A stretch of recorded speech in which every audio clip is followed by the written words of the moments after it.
llama porque la niña para la foto. We came in together, didn't we? I was concentrating how to find my way in the door, though. Yourself? How you doing? Hello. Tell me this. Hi. Yeah, hi, Ray. How are you? I wanted to get a picture with you.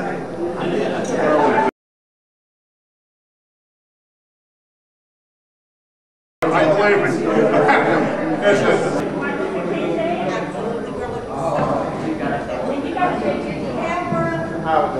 Hi, Howard Rubin. Good to see you again.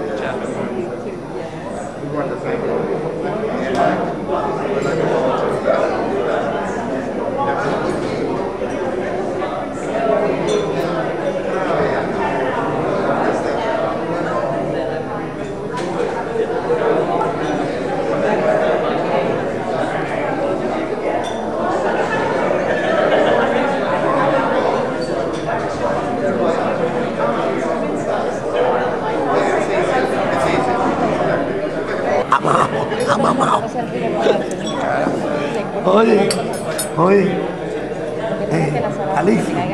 Calixto, el unionista, el que busca la paz y la armonía, llego a Versalles, está Maggie sentada en la mesa. Hoy me siento con ella, digo que empezamos a tratar porque Maggie me dijo que iba a coger 5 tickets y tú me dijiste que ibas a coger 4 tickets. Los cogí y no vinieron. Pero no pagan. Events and what's going on in Miami-Dade County. But there is a time when we have to regroup and perhaps maybe change our way of doing things. So we're going to ask our people to come regularly, or even our guests who are here today, to tell us, what do you want to hear? What would make you, other than our fabulous food, which you will be enjoying in a little while. We have a terrific caterer, Michael, and a terrific staff that you don't get at a restaurant. We provide free parking. What else would you like to hear when you come here every month? You know, we started 20 years ago and it was just nothing to have 75 to 100 to 125 people. And we do understand the conditions have changed, and with the computers and everything else, people are not coming out. They're not reading newspapers. Why should they learn about what's going on in Dade County? But we have such wonderful things happening here, both positive and negative, and so we'd like to know what you would like to hear about every month. And then, of course, we would ask you to help us get it on the floor here, publicize it, ask your friends, so that we can continue to do what we usually do. We're going to do something that we can do today because we don't have a huge audience, but we're going to have self-introductions. Please get up and tell us who you are, what you do, if you're a member or if you're a board member of the Downtown Bay Forum, and let us hear loud and clear. Stand up and say, I am. Okay, I am Annette Eisenberg. And she's our board member, our founder, and our great inspiration.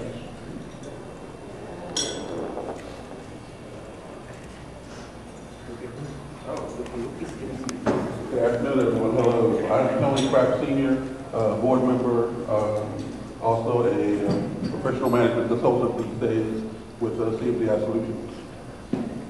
And one of my oldest friends, the whole family. I'm Jack Schillinger. I'm retired, and I am a board member of the Downtown Bay Forum. Sir. My name is Kirk Klein. I'm a client of the Lighthouse for the Blind.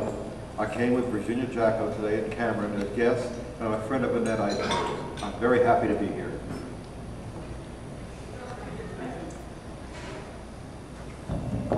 I'm Virginia Jacko. Am I talking to the wall? No, Virginia, go ahead. And what do I do? Every day we transform people's lives on the road to independence. No, you do not have to be afraid of violence. Thank you. Cameron sister, Manuel, Lighthouse for the Blind, and I'm also a board member of the Downtown Bay Forum.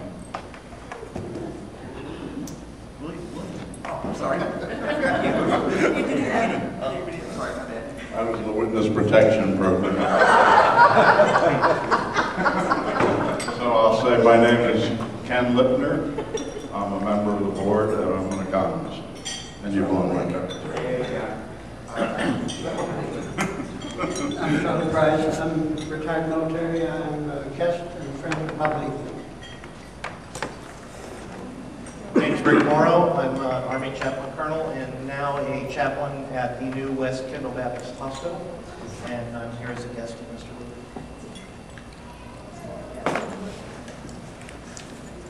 Hi, my name is Bob Levy, and I'm here as my own guest. I want you to know that Bob Levy has been a patriot of ours and a sponsor of ours for almost all of the 20 years. He made it possible for us to meet here every month. I love you, Bob. As ADS, I work for Bob Levy. I love you too. Eric Pajanzi, I work for Bob Levy. Hi everyone, Diane Ralston. I coordinate Miami-Dade County Days in Tallahassee with Bob Levy. And at EISENBERG, I'm proud to be a member of this organization. Luis Gutierrez, retired guest.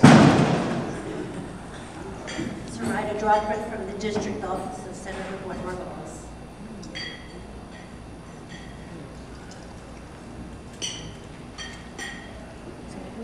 Elder Banyao, I'm the Director of Security for Bayside Marketplace, and I am a guest for Bayside Marketplace. Hi, my name is Natasha. I work with Bayside Marketplace for the management office.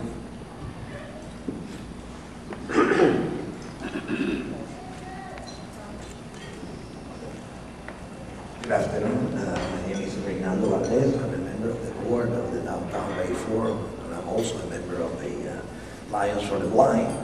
And I'm very happy to see Virginia here and Cameron doing tremendous work for those who need it the most.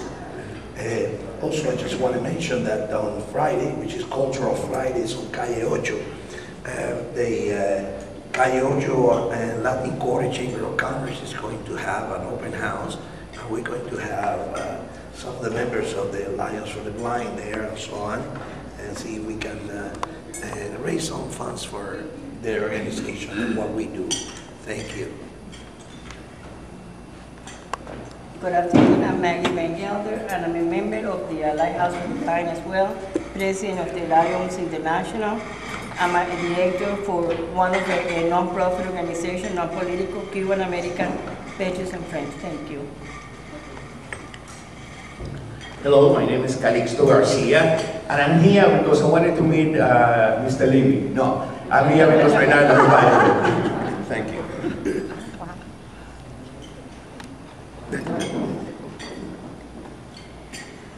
Well, my name is Brenda Veracor, and I'm a guest with Reynaldo, and I work in hand-to-hand with Calixto and his nonprofit organization called CTIN.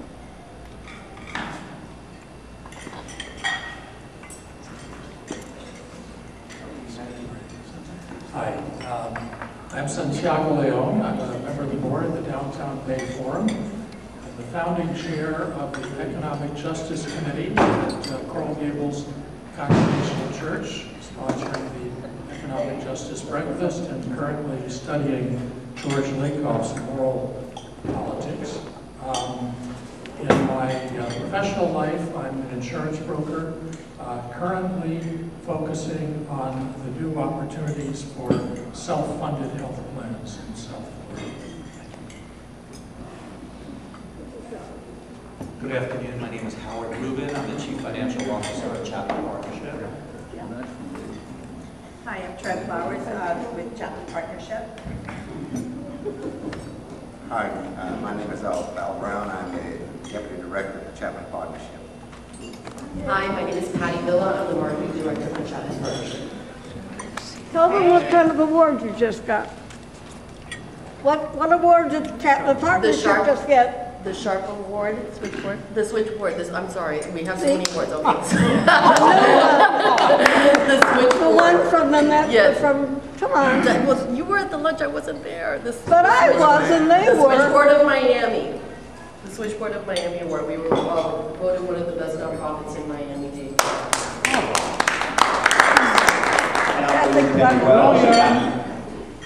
I'm sorry. You were eating. My name is Maria Luisa Castellanos. I'm the principal of United Architects, and I'm a board member of the Downtown Bay Forum. Okay. I'm William Kenya Wells. I'm an attorney, and I'm very happy to be a board member of the Downtown Bay Forum.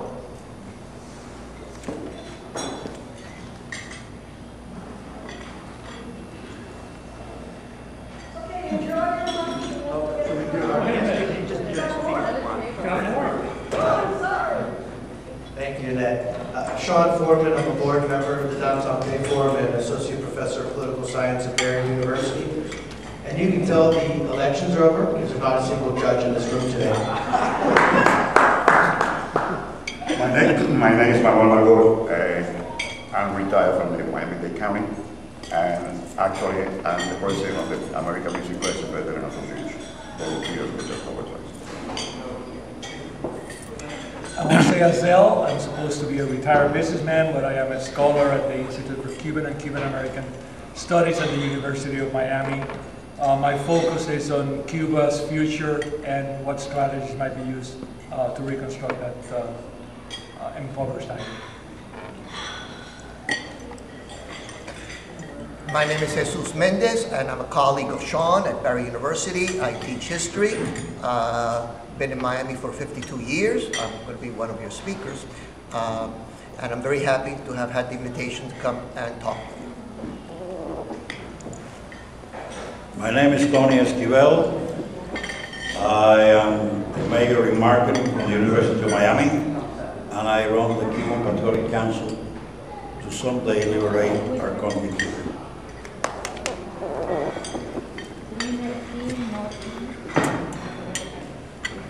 Everybody eat.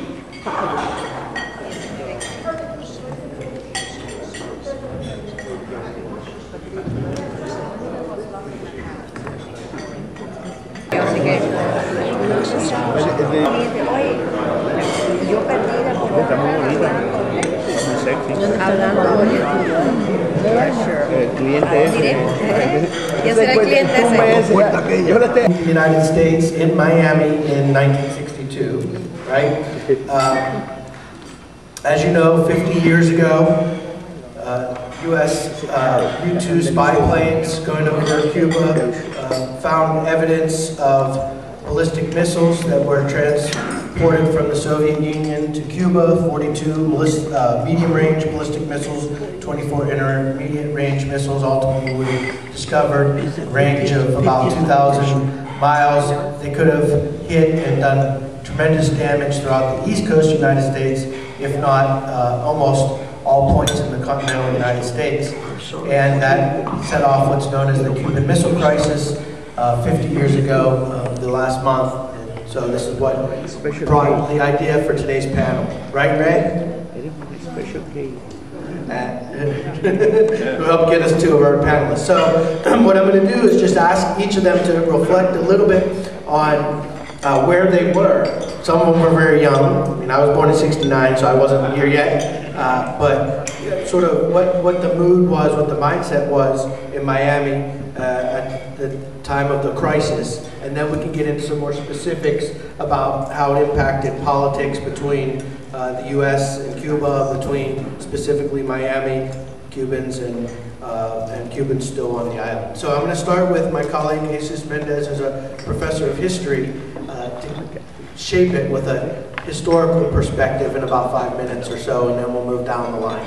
Jesus, set a little bit more of what it was like, and then if you can, within that, you're remembering being a young man here. Well, thank you for inviting us. First of all, I've been here in Miami 52 years, so that in October 1962, I was 11 years old. And for those of you who are all kind Miamians, I was in 6th grade in St. Peter and Paul on Southwest 12th Street and 12th Avenue. And I remember that, that Cuban Missile Crisis experience, and this is through the eyes of an 11-year-old. I remember watching very closely the television. I remember all the nuns.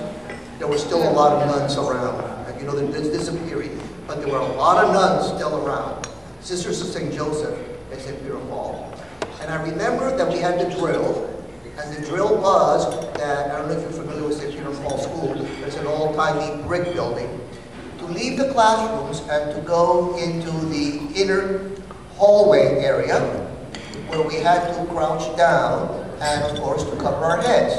It was not like the movie, you know, duck and cover under your desk, but rather we all to move, and of course, to move to the middle of the school. The other thing I remember is that we had to participate in a canned goods drive, because we had to take canned goods to the school where there would be stockpiled in case that the bomb fell when we were still there in school. The other thing I remember is we had been in Miami only for 2 years, and for those of you who are not familiar with the early Cuban arrivals, really had no money, so money was very, very scarce in my household growing up. Was Dad always going crazy finding out things that we could do for an outing? So I remember that one of the things we used to do was to go to Dayland or Kendall Drive at US 1. Expand on this as well. I am part of that Pedro Pan operation that my colleague alluded to. Pedro Pan were 14,000 unaccompanied children that left Cuba through the auspices of the Catholic Church and some CIA involvement as well. In that period of time, is the largest unaccompanied exodus of children in the Western Hemisphere. We just celebrated our 50th anniversary of that. So that was really part of what impacted Miami. When we look at this period of time, there were really 3 events relatively together that have to be considered. Number one was the Bay of Pigs invasion in 1961. I was in Cuba for that. I was already involved in the underground. The failure of the Bay of Pigs and the American decision-making at that time perhaps emboldened Khrushchev to put the missiles in Cuba. We can expand on that later on. And of course, then we had the missile crisis in 1962, which at that time, after the Bay of Pigs, is when the exodus really accelerated. The Pedro Pans, for example, came in force in that period of time after the failure of the Bay of Pigs. The missile crisis, then of course the Kennedy assassination a little bit later on. So when you put all of those 3 elements together, the realization among the Cubans at that time was that this was going to be a very, very long struggle. With respect specifically to the missile crisis, we just held a conference at the university, and I want to highlight 2 events that have come to light fairly recently that were not well known at the time. One of them, the so-called Armageddon letter, is something that we learned only after the collapse of the Soviet Union, when the Soviet archives became open, and Khrushchev's son actually made this public. At the time, Fidel Castro denied it, but he couldn't deny it when the papers came out. It was that during that period of time, Fidel Castro wrote to Khrushchev urging a preemptive nuclear attack on the United States. This is now part of history, and is part of the malevolence of that government when Castro actually urging a preemptive nuclear strike on Cuba. And the second event that just became part of history recently was, and again not very well known, that Khrushchev intended to keep 98 tactical nuclear weapons in Cuba, and in fact kept them for about a 30-day period. his so deceitful, I guess, approach to Kennedy was that, okay, we're going to remove the offensive long-range and middle-range missiles, but he had intended to keep 98 tactical nuclear weapons in Cuba. After the Armageddon letter, he realized that he was dealing with a rather malevolent and unstable individual in his view, and he decided to actually take the tactical nuclear weapons. But we did not know about that. Kennedy never knew of the tactical nuclear weapons that had been done at the time in Cuba. So all of that sort of is still a learning process, and we're still learning historically. Just less than 20 days ago, the Robert Kennedy archives were made open, and historians are now going through those letters and trying to find out what else. Veterans, and Manny told me over lunch, and so I want you to start with that, I'm sure you will, that you joined the Army at this time after you heard a speech, saw a speech by President Kennedy on television. Yes, thank you for having us here. I came over the States back in September 1962.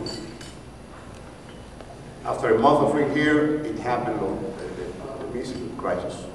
And I was seeing the TV at that time, and I saw President Kennedy talking in there about the missiles. And I said to myself, this is my opportunity to fight for the freedom in Cuba.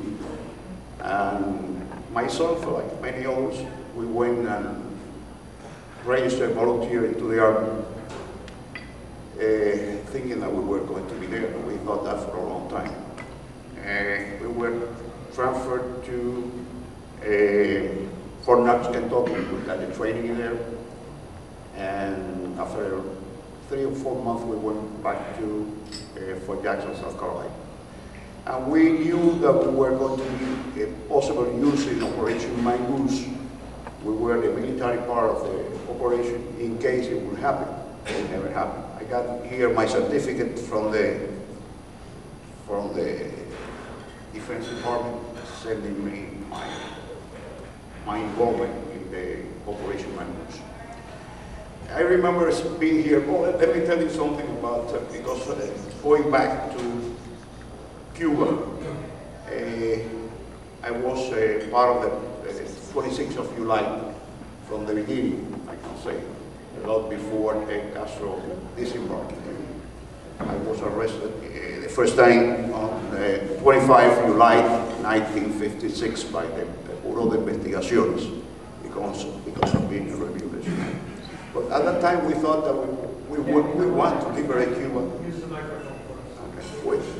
We thought that we were going to liberate Cuba, and the 26th of July always spoke about that, liberating Cuba, taking out Batista, and putting in a democratic government, and we believed that, and Castro was using us, the majority of us, that we thought that way. When the October crisis happening here, I thought this is my opportunity. We got about 1,500 volunteers to the Army at that time. Then after we got transferred to Fort Knox and Fort Jackson, and we knew that nothing was going to happen, it came a lot more, about 5,000. We got the training and we got prepared for Operation Mongoose. Being here at that time, let me relate something to what I saw in here. First, Miami looks at that time like a kind of a country preparing really for military operations. There were tanks coming over everywhere. I don't know if you remember at that time there was a train that was going all the way to Key West, and those trains were loaded with tanks everywhere. And in many parts they were like that you use on the trenches, those things that you put across the street and those things to block the places. And I remember they gave me 2 days after I enrolled in the Army to report. And I take advantage of that and I went to Key West to see what was going on. And everywhere across the road, there were tanks everywhere, there were cannons. It looks like we were in war already. I went to Key West, and in Key West it looks a lot more. There were tanks in every place that they were allowed to put them. There were cannons, there were, you know, it was like a military operation going on already. Many people didn't see that, and I went there and I saw that. And I remember that there were coming trains with tanks and troops, and the reporter asked a general that was going there, "Where are you going?" He said, "Well, we're going south." And then he asked, how long it will take? I remember he said, if they resist 24 hours. If they don't resist 48 hours, is the expression. But, you know, after that came the agreement, and after that agreement, you see the communists spreading everywhere, the slavery is spreading everywhere in South America, in Central America, and everywhere. If that would have done at that time, the American people everywhere will be free for a long time, and we are not in that situation.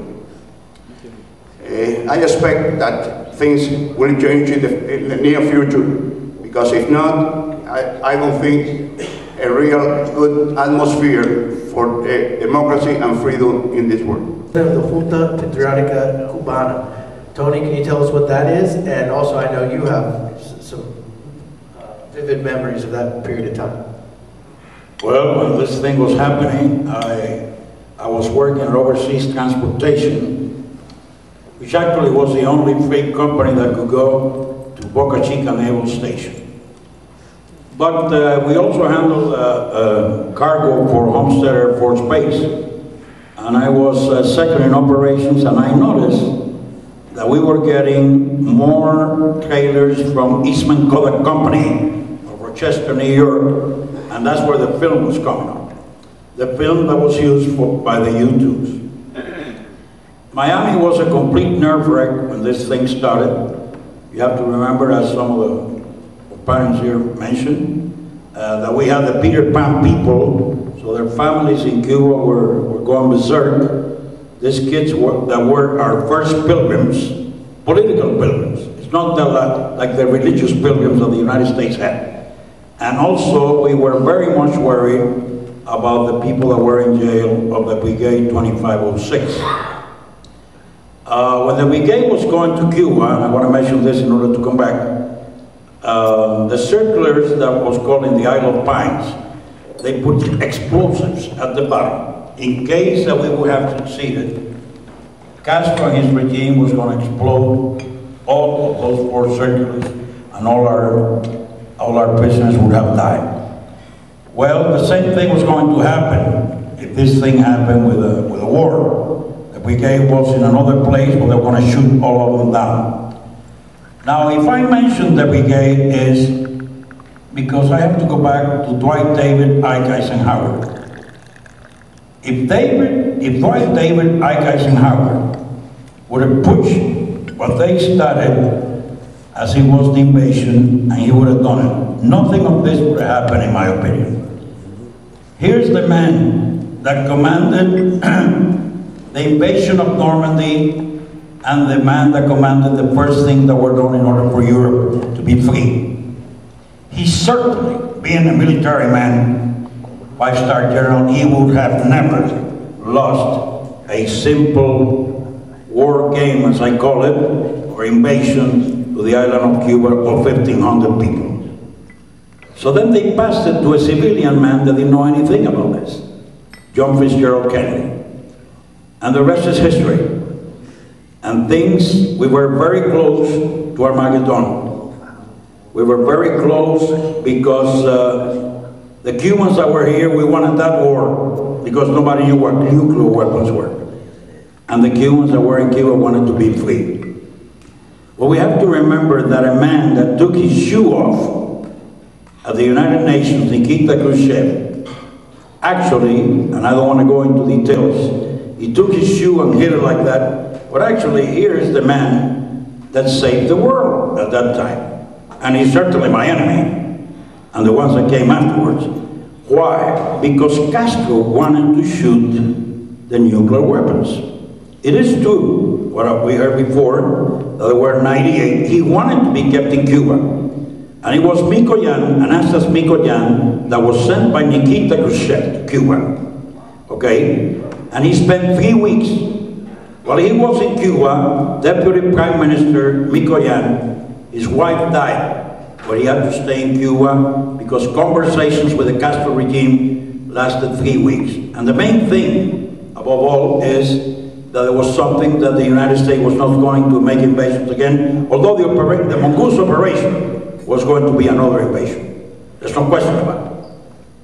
And when they took my companions out of jails of the MNR movement, which the guy that was in charge was the chief civilian of the Brigade 2506, Manuel Ortime, okay, immediately after Kennedy was killed, assassinated, Robert Kennedy got $7 million and we started the operations of the MNR camps and made 2,140 infiltrations in Cuba. Right after all of this, and something that we have to keep in mind, that while these conversations were coming around, in which Mikoyan was trying to make Castro understand, he came out with something that history hasn't said. If it was a lie, or if it was the true thing that had to come out, that they could not leave nuclear weapons in any country because it was prohibited by Soviet or Russian law. Something very important. This is happening between the 16th of October and it's happening between the 28th of October. And then we have to remember that in December 24th and 25th, the brigade prisoners came over here. That was 2 months later. So that tells you that conversations of another type were being involved. As you know, $60 million was placed by the United States government through medicines and food in order to bring the brigade over here. I feel personally, and I'm going to go back to Miami, that in the Brigade of Pigs invasion, that we were not backed up, Cuba was lost and America started falling. Why? Because if these things were being considered, this would have never happened. So let's go back to Miami. There were times, like Margol said, all over the place, like he said, and also there were about, I don't remember exactly the figures, if it was around 325,000 Marines or 375,000 Marines camped all over this town. And of course, everybody didn't know what was going to happen, and everybody was very mad about it. But there was many things involved. The ambassador of Canada was involved, sending a message like it was in the United States. I don't consider myself gullible or naive, although everybody I know thinks I am. I was very surprised to read that missiles were active in the Everglades up to 1979. To 1979 may imply that Reagan or the end of Jimmy Carter ended that. And as I said, I'm an economist, so I presume there was an economy connected to keeping those missiles active. The second question, there's a recent book, which I have to admit I haven't read, by Evan Thomas that suggests that Eisenhower was not interested in getting involved in small issues. And one could imply, since he was the general that defeated the Nazis in Normandy, he may have thought that this wasn't a particularly good military issue. Good questions. I suppose we're talking about the Bay of Pigs, which originated under Eisenhower. The original plan, and we could get into a long history here, was not an invasion per se. That evolved later on. But most importantly, the Kennedy administration made two truly fatal mistakes. The Bay of Pigs was planned for Trinidad. The Trinidad landing was an extremely well thought out landing site close to the Esquival Mountains in Cuba, and in Trinidad there was a very strong anti-Castro element. When Kennedy learned after the election that the invasion was Trinidad, he used the phrase it was going to be too noisy. and gave the CIA 1 week to find a new landing site. The Bay of Pigs was a terrible, terrible location for a number of reasons. There is an excellent book by Little, who was the CIA guy that did all of this, and he pretty much was a mea culpa on this. So changing the landing site from Trinidad to the Bay of Pigs was a fatal mistake. The second fatal mistake, there were supposed to be a series of air raids to completely eliminate Castro's Air Force. Pedro Simpan. Well, actually, I came to Spain. I left Cuba at the age of 7. I came along and I lived in an orphanage in Spain. And then I went to live to New York City, where I lived with a maternal uncle for about 12 years. I used to live in New York basically alone from Sunday's night to Saturday next week. And I'm a product of a system of helplessness. As a psychologist, I have many times in my mind tried to understand the Cuban process. And what is the Cuban process? And what is the politics of Cuba? I mean, we're sitting here talking about this event that took place in 1962, but it's relevant. It's relevant today. Nothing has changed in Cuba. Cuba is still a slave island. We have been forgotten by the rest of the world. And you know, sometimes it is good for us to come up with theories. I remember one time I gave a conference at FIU some years back that I called the Cuban American experience, the evolution of psychotherapy, the Cuban American experience. And we invited someone from Columbia University. And I remember the guy coming and saying something, well, you know, maybe Cuba should stay there so that the rest of the world can see what communism is. You know, I wasn't too pleased with that statement, but I mean, I think that's the mentality a lot of people have. I think that for a long time, we just like sort of a historical relic. We just sitting there, you know, and we have these events, one after the other, that have marked who we are as people, as a group of people. And yes, there is no bite to the concept of changing the slavery that is still true today in Cuba. I hope I didn't bore you with my complaints, but I really feel very strong about the fact that nothing has changed. 1962 is still here today. We don't have the tanks on the street or whatever, but nothing has changed. Nothing has changed. Thank you. For being here with the credentials that you have meant to all of us. We invite you back again. Perhaps we can build another program on a better subject. I want to thank those of you that stayed. Our next meeting will be, our next luncheon meeting will be the last Wednesday in January. You will all be notified. Please join us, and thank you so much for coming.